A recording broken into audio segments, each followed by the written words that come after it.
বাহরাইনের হামেলা শহরে সার্বজনীন সনাতনী সংঘ নাইমের উদ্যোগে এবার অষ্টমবারের মতো আয়োজন করা হয়েছে শারদীয় দুর্গাপূজা। নানা প্রতিবন্ধকতা সত্ত্বেও কর্মব্যস্ততার ফাঁকে ধর্মে কর্মে সময় বের করে নিয়েছেন প্রবাসীরা। বাচ্চারা যাতে ধর্মকে আরো এগিয়ে নিয়ে যেতে পারে, তাই বাচ্চাদেরকে নিয়ে আমরা পূজা দেখতে আসছি।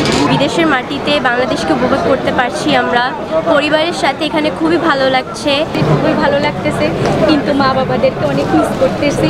ডান্স করছি, খেলছি, আর অনেক কিছু করছি।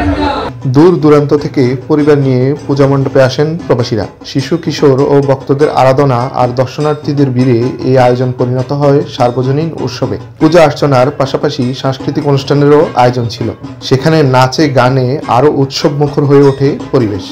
দেশ থেকে বাইরে এসে এরকম একটা সুযোগ পাওয়া আমাদের সৌভাগ্য।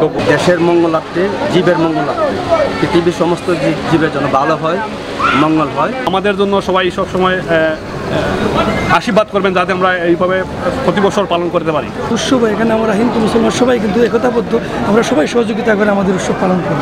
পূজার নবমীতে মণ্ডপ পরিদর্শন করেন বাহরাইনে নিযুক্ত বাংলাদেশের রাষ্ট্রদূত রইস হাসান সরোয়ার এনডিসি এবং দূতাবাসের প্রথম সচিব মাহফুজুর রহমান।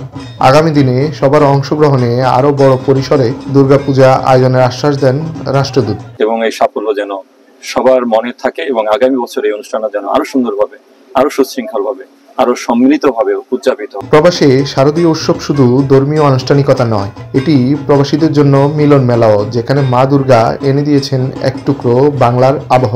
বিসর্জনের মধ্য দিয়েই শেষ হয় এই উৎসবের আনুষ্ঠানিকতা। প্রাথমিকভাবে দেবী দুর্গাকে বিসর্জন দেওয়া হয় সুইমিং পুলের পানিতে, পরে প্রতিমা নিয়ে যাওয়া হয় সমুদ্রে, যেখানে সম্পূর্ণ বিসর্জনের মধ্য দিয়ে সমাপ্তি ঘটে প্রবাসের এই শারদীয় দুর্গোৎসবের।